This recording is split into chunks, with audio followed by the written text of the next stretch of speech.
Halo, selamat sore semuanya. Perkenalkan, nama saya Apriliano Sakaputra Dama. Di video ini saya akan menceritakan sebuah biografi seorang presiden. Di video ini saya akan mengambil biografi Presiden Joko Widodo. Oke, langsung saja. Dimulai sebagai pengusaha mebel, ia terjun ke dunia politik dengan konsep belusukan, yaitu turun langsung ke lapangan, mengantarkannya menjadi wali kota, gubernur, hingga presiden Republik Indonesia yang ke-7. Dia dilantik pada usia 53 tahun. Tidak ada yang menyangka bahwa sosok seorang yang pada zamannya sederhana-sederhana saja bisa menjadi seorang presiden atau seorang yang terhormat di negaranya atau di negara Indonesia. Lahir di Surakarta, tepatnya di Provinsi Jawa Tengah, pada tanggal 21 Juni 1961 dari pasangan Bapak Noto Miharjo dan Ibu Sujiatmi Noto Miharjo. Jokowi adalah anak pertama dari 4 bersaudara. Ia dibesarkan oleh keluarganya sederhana, bahkan mengalami beberapa kali pindah rumah karena tempat tinggalnya digusur. Berasal dari keluarga yang sangat sederhana, membuat Jokowi merasakan hidup yang sangat pahit maupun sangat keras pada masa kecilnya. Pada saat ia duduk di SD, yaitu SD Negeri 111 Tritoyoso, Surakarta, Jokowi telah menjadi seorang kuli panggul, ojek payung, hingga menjadi pedagang kecil. Hal tersebut ia lakukan untuk memenuhi kebutuhan sekolahnya maupun kebutuhan sehari-hari. Pada usia 12 tahun, Jokowi memutuskan untuk bekerja di suatu perusahaan, yaitu perusahaan kayu, sebagai tukang gergaji. Keahlian tersebut ia dapatkan dari ayahnya, yaitu Noto Miharjo, yang juga sebagai seorang tukang kayu. Di masa kecilnya, Jokowi telah merasakan pahitnya penggusuran rumah. Sudah 3 kali rumahnya digusur. Setelah lulus sekolah dasar, ia masuk di SMP Negeri 1 Surakarta. Kemudian melanjutkan di sekolah menengah atas, yaitu SMA Negeri 6 Surakarta. Pada masa kuliah, Jokowi akhirnya diterima di Universitas Gadjah Mada dan mengambil jurusan di bagian kehutanan, di mana ia belajar sangat giat mengenai kayu, teknologi pengolahan, serta pemanfaatannya. Setelah menyelesaikan kuliahnya pada tahun 1985, kemudian Jokowi menikahi seorang pujaan hatinya yang bernama Iriana pada tanggal 24 Desember 1986, yang memberikannya 3 orang anak yang bernama Gibran Rakabuming, Kaisang Pangarep, dan Kahiyang Ayu. Di tahun yang sama, Jokowi pun merantau ke Aceh untuk mencari pekerjaan. Di sana, ia bekerja di salah satu PT yang bernama PT Kertas Kaif Aceh. Kaf Aceh. Namun, karena merasa tidak betah, Jokowi pun kembali ke Solo yang sembari menunggu kelahiran anak pertamanya. Sebelum memulai usahanya sendiri, Jokowi bekerja di perusahaan milik pamannya di CV Roda Jati Solo, yang memberikan pengajaran kepada dirinya tentang pengolahan berbagai macam kayu.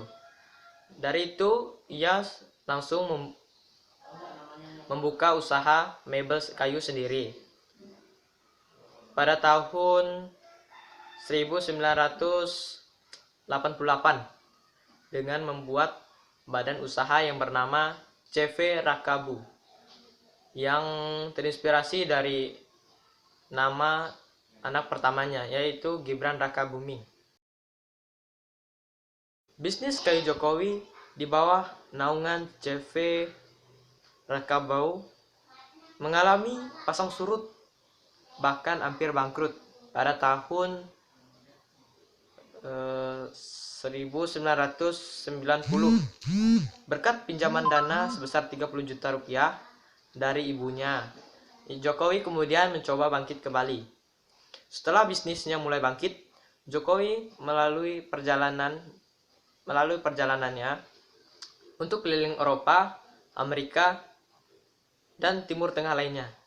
Alhasil Jokowi sukses menjadi pengusaha ekspor mebel. Terjun ke dunia politik. Pada saat Jokowi berkeliling di Eropa untuk melakukan perjalanan bisnis mebelnya, ia pun mendapat inspirasi mengenai tata kota yang bersih serta rapi, yang akhirnya membuat Jokowi ingin menerapkannya di negara asalnya, yaitu Indonesia. Pada tahun 2005, Jokowi mencalonkan diri menjadi seorang wali kota Solo yang diusung oleh Partai Kebangkitan Bangsa dan PDI Perjuangan atau PDIP. Meskipun ia memiliki pengalaman politik yang cukup atau yang lebih, Jokowi akhirnya berhasil keluar sebagai pemenang dan menjadi wali kota Solo waktu itu. Kemenangan Jokowi sebagai wali kota Solo menjadi pijakan awal Jokowi menuju kursi kepresidenan Indonesia.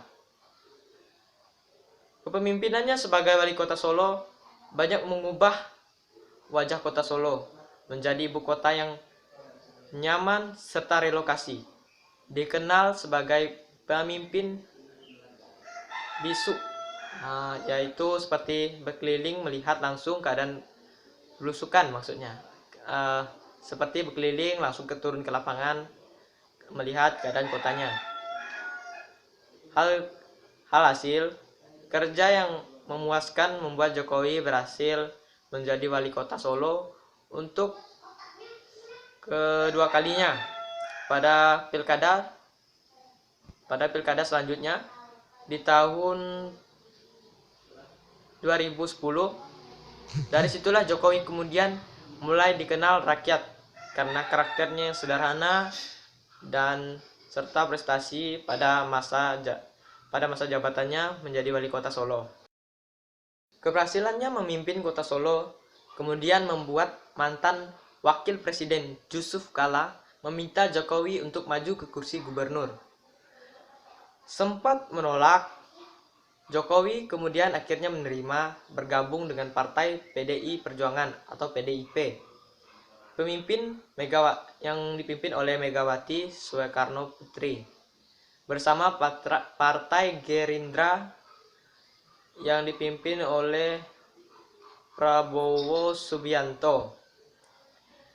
Jokowi akhirnya resmi mencalonkan diri sebagai Gubernur DKI Jakarta berpasangan dengan Basuki Tjajapurnama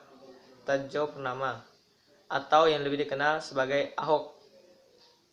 Akhirnya pilkada putaran kedua berhasil membuat Jokowi Ahok memenangkan kursi gubernur di DKI Jakarta pada tahun